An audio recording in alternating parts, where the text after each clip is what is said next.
Hello, I'm Rachel Chiza, host of the Meet Your Author podcast, where we celebrate African authors and have bookish conversations. Joining me today is Angela Makholwa from South Africa. We'll be discussing her humor-filled book.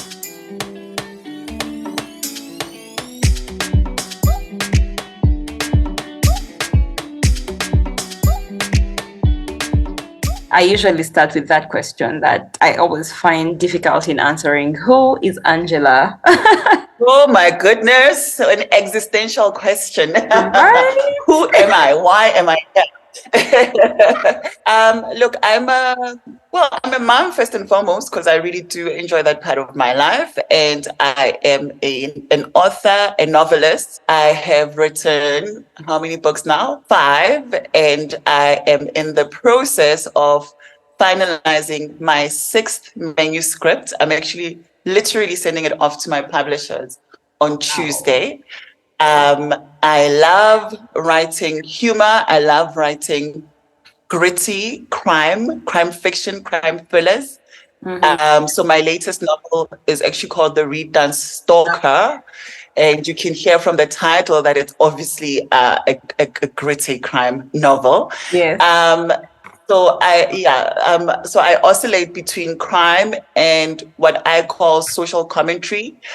So a book like The Blessed Girl is something I would categorize as social commentary because I am I live very actively in my world. I get involved in social issues, political issues, you know, not only as myself as an individual, because obviously it's important to know what's happening in the world around you so that you can make sense of it. But I suppose as a citizen of the world, as a mother, I want to know the kind of, it's important for me to understand the kind of world I'm living in. And I think I use my writing to analyze and make sense of it. Yeah. That's very powerful because I think that's what really writing or art should do. It should speak. It should analyze situations. It should, you know, provoke us to action. You mentioned that you've Yes. written 5 books and you're going on to number 6. Congratulations. Thank you. Yeah, it feels like quite a feat because with this latest one, I kept on saying to my publisher, I was sweating blood. It was because it's a very complicated book to write. And also because, crime thrillers are so suspenseful. It's there's quite a journey or a ride that you'd have to take your readers on, and you can't make everything too obvious. So so that has been quite challenging but exciting at the same time. I'm very happy for you. More books for us to read. So The Blessed Girl is the Yes, please. yeah. The Blessed Girl is the first And book how did you I've come read by across The you. Blessed Girl? With I think it was the PR done around the book was really good because I kept seeing it on Bookstagram and Twitter. I was like, you know what? I think it's something I need to read. And around that time, I was reading Su Nyati. I was reading Su Nyati's The Gold Yes. Digger and The Family Affair. And I was like, okay, I think I need to get reading more South African writers. So a friend gifted me The Blessed Girl last year. Yes. I was so excited. I was like, yay, I get to read it. And I read it last year. And this year, we read it, I think, last month in our book club. So, yay. I loved it. I loved it. Yay. Yeah. Excellent. I'm glad. Yeah. So let's get into that. What's The Blessed Girl about? So The Blessed Girl is centered around an unreliable protagonist, an unreliable narrator of a protagonist. Bontle Tau. She's young. She's very ambitious. She is a sugar baby. That's what they call now. So the term blessee and blessers, those were the terms that were coined when this social phenomenon started or kind of blew up here in South Africa. I think about, it came out in 2018. So it was around that time. that this kind of strange, although it's not unprecedented. It wasn't unprecedented, but I think what made it a kind of huge shift in the way young women were caring or were choosing their relationships is that there was the social media element of it. So we've known young women like through time. Some young women would choose an older lover, an older, wealthier lover, to keep them in comfort, you know. But I think the reason this was just such a curious thing was because because these young women were flashing this, you know, very materialistic lifestyle on your Instagrams and other social media sites. And so it became it almost became something to aspire to. And I think what was curious for me about it is that usually in those kind of transactional relationships between younger women and older men, older married men often, it was due to lack, you know, what Yeah. prompted that would be due to poverty, like, or a very deprived kind of lifestyle. But I think what made it interesting for me with the whole blessa plessis phenomenon was that it wasn't necessarily young women who were deprived, like who were underprivileged. It was young women who sometimes came from middle class homes Yeah. or middle class backgrounds, but choosing that lifestyle, you know, regardless. And they were educated. So it was just very strange to me. And I wanted to explore it and I wanted to understand it. And I think I used then that character, Buntleta, who's over the top. Yes. She says and does the most outrageous things, as you would know. Yeah. And it was just a way for me, and I used humor, I suppose, to make sense of something that didn't really make sense to me. So I kind of put myself in her shoes so that I can try and understand it. And I think in doing that, I helped not only myself to understand it, but other people also who are outside of that lifestyle. Yeah. And it because it's worldwide, and I remember reading the book and just laughing because the humor is, for me, I love that she used humor as a device to make sense of the situation. Because if it was too serious, I don't think we'd enjoy the book. But we enjoy Bontley and the way she says the most random things, does the most random things. In your book, that's when I learned that people actually can bleach their V's. I was like, what? People actually do this? And They the do time, it. These are the things I found out. And remember, I had to do some research on this lifestyle. So I did interact with, you know, women living the blessed life or the blessed life. uh-huh. And and that's when I found out the extent to which they would go to actually keep these older men happy. And I think the other thing that was also quite curious for me, because of all that the work that's been done, you know, in the Black consciousness movement, was that it was also a rise in the popularity of the so-called yellow bones or the lighter women in complexion. Like for us Black people, like colorism became a big aspect of it. I mean, what you're talking about, the bleaching, it's part of that. So not only were they bleaching their faces and their bodies, or not only are they still doing that, but they would even go into like their intimate parts of their bodies, because, and also you have to take into account the explosion and easy accessibility of pornography, and obviously now this attention to detail in like keeping everything pristine, Yes. you know, in the male gaze or in the gaze of like this older males, you know. Oh my goodness. I really enjoyed the book, and I think for me purely it was because of the humor. I love that it's such a light read. It's so entertaining, and because these are things that we see everywhere. We see it on Instagram where people are just living the lives. I don't know if you saw that article. I think it was last year where it was really popular. The potty something, the ladies who go with. Yes, that was bizarre. Yes, So those bizarre. Dubai issues. Yeah. I remember going down that rabbit Absolutely bizarre. hole and reading about it, and I'm just Oh, like, a rabbit hole it is, yeah. I was stunned. I just couldn't. So this came at the right time, reading it and knowing the extent to which people are willing to go just to maintain a certain lifestyle, I think. And I wonder about, because you said for you, writing about, one of the things you do is write about social commentary, and this falls under that.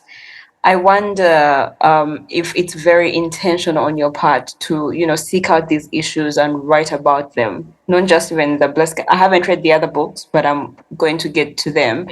And I wonder if it's always your niche to say, you know what, if maybe in South Africa they're talking about the blessed life, or they're talking about, I don't know, load shedding, if you look out for that and say, I'm going to write something around that so that we awaken people to have conversations on that. I think it's a bit more organic than that. I think it's more, the issues that speak to me, or that, you know, um, that moves something in me, or makes me question, just how far we've gone as a society, whether socially, or our moral campus, like how far it's shifted. So it's things that have like a personal resonance. So, for instance, I've got a book called The Black Widow Society. It's also another crime thriller, Mm-hmm. and it's about these women who form a kind of a vigilante secret society. These women in abusive relationships, like with their partners, with their husbands.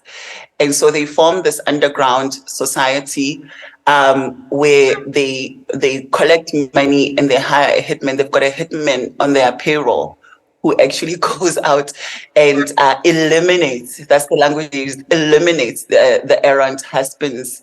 And then they cash out insurance and then they refund it. So it's funny. It's funny, but it's also like it's social commentary, because gender-based violence is such a big thing, not only in South Africa, but on the continent as a whole, because our societies are usually very patriarchal. And, oftentimes women end up dying in the hands of their intimate partners.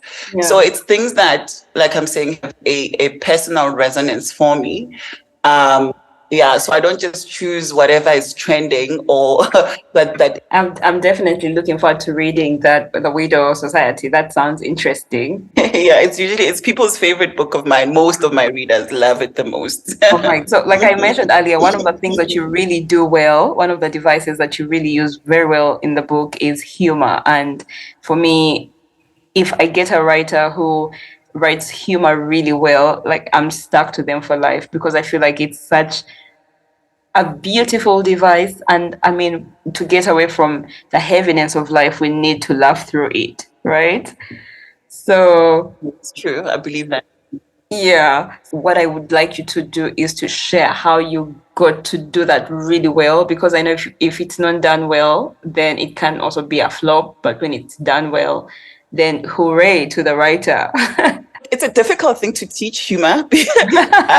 But what I would say is, what things that I did with Blessed Girl, the most obvious thing is finding a voice through which to channel that humor, right?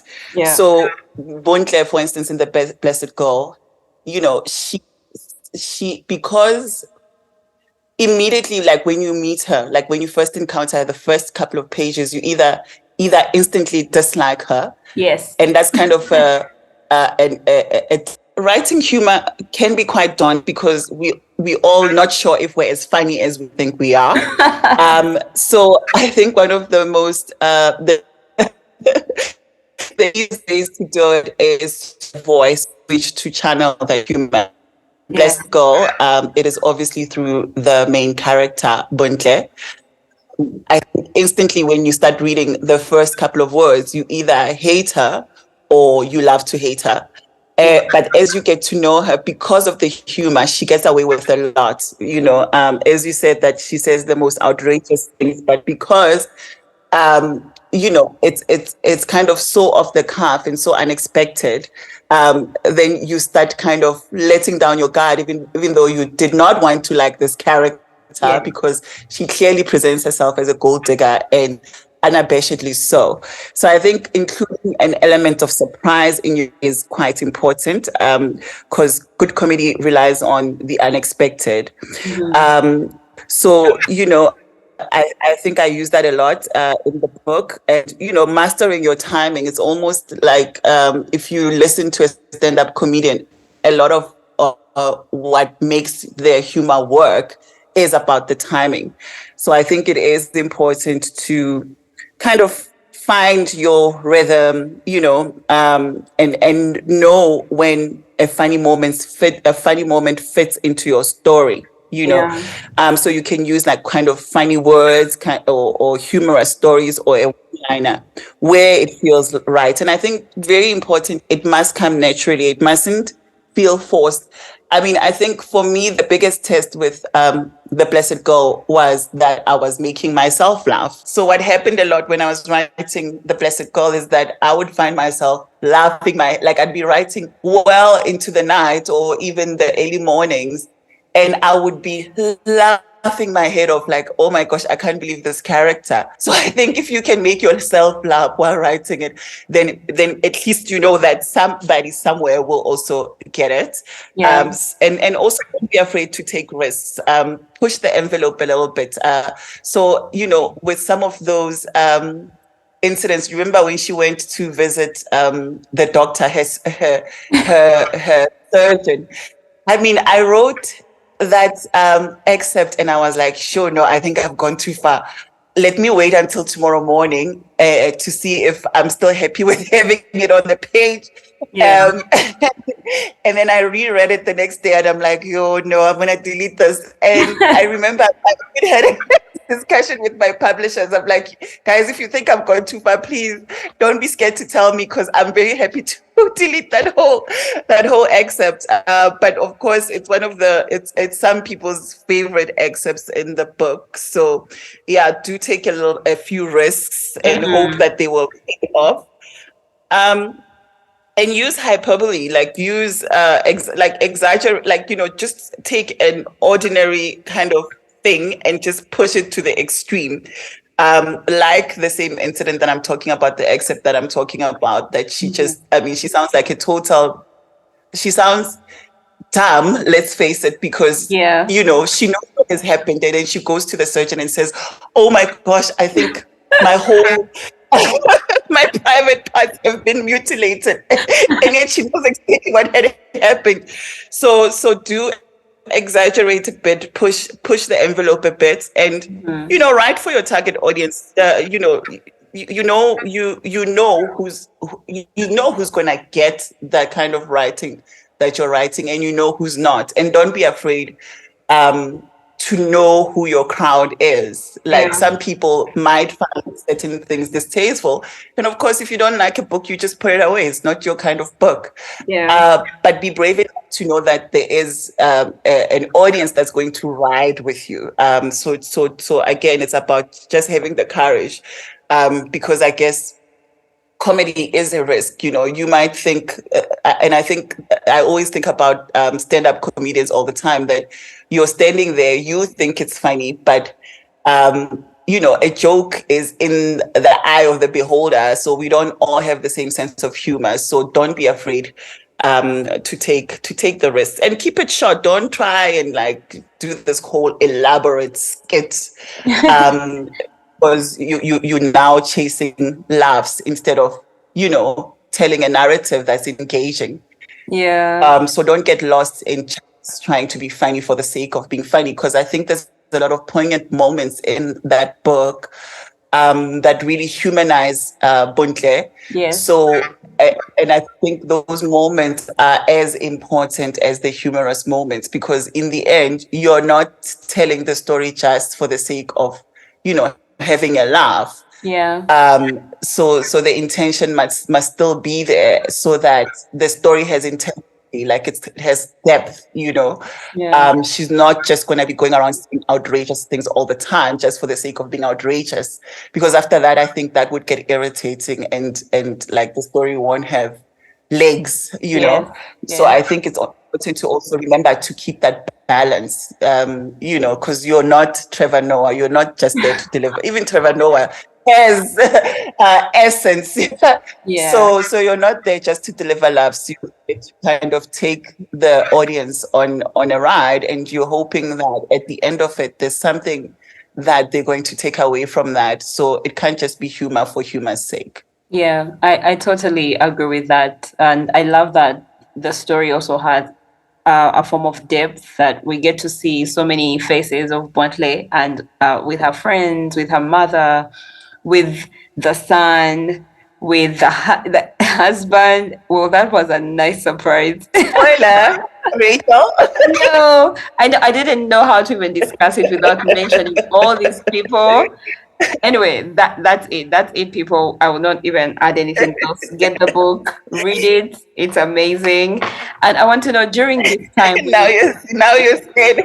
You're scared of spoiling now. yeah, I have. When you're writing the book, how long did it take you to write it, and what was your practice? I think it took about a year to write, which is kind of the average amount of time that it takes me to write. No, in fact, it took less than a year. It's the fastest book that I've ever Wow. written. I think it took about 8 months. Oh And I my think the reason is gosh. because I was just having so much fun. I was just like, oh, what else can this crazy woman do?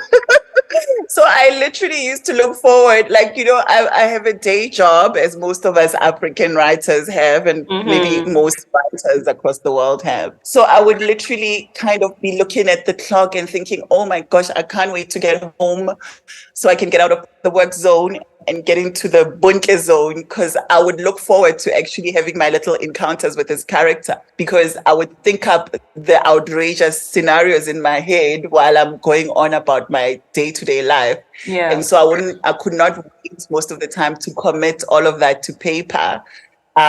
So it was a very interesting and fun, to be honest. I've never had as much fun with a character as I did with Winkita, and I guess you can tell. Yes. So my process was that because I work, you know, I've got a business. I've actually run a business. I run a PR company. So I normally I can't think creatively, or like I can't put on my writer cap when I'm at the office, because it's just a different space. Yeah. So normally I write when I'm at home. I'll write in the evenings when everybody's sleeping.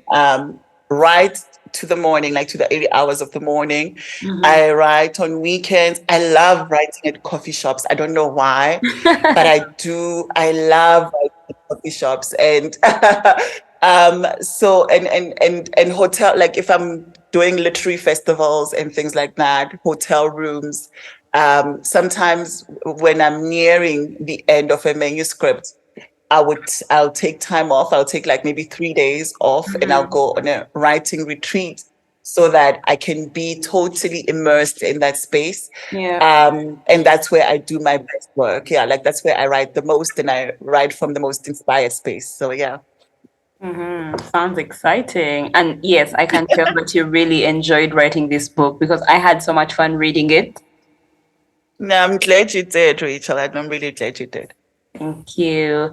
And were you reading anything as you're writing Bluntly? I know you said it falls under social commentary. So were you reading newspapers? Were you reading other books that are related to that? Or were you, just not doing anything and the story came to you?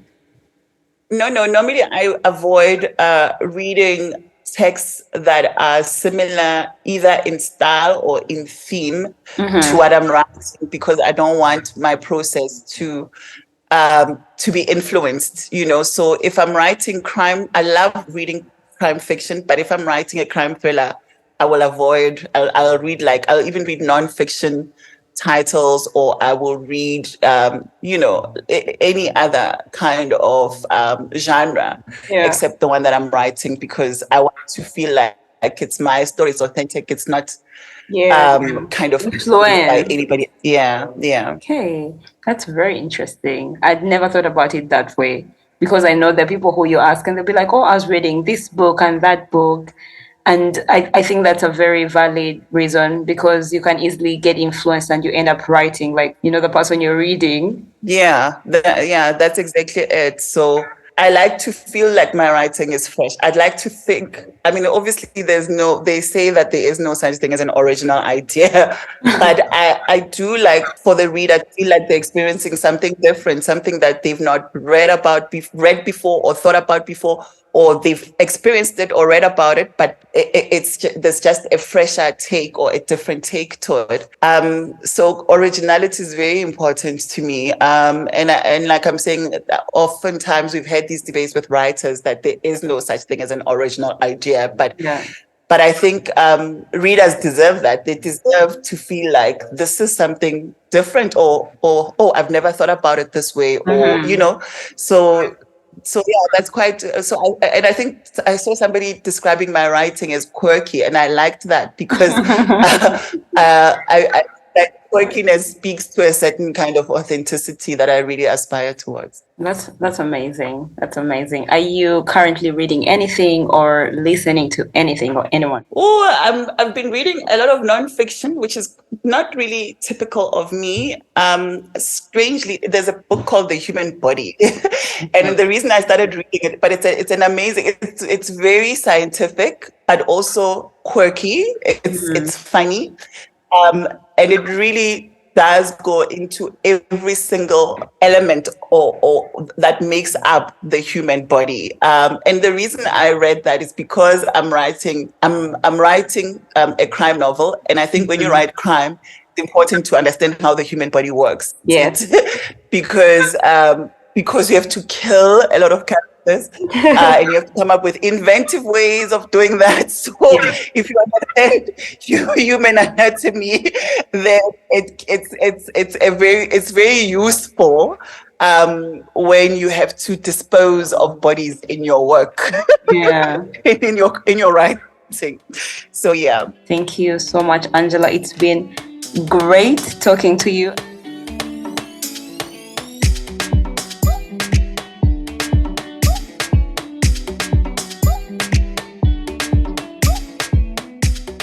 Thank you for joining us today. Subscribe to the podcast to enjoy a bookish ride.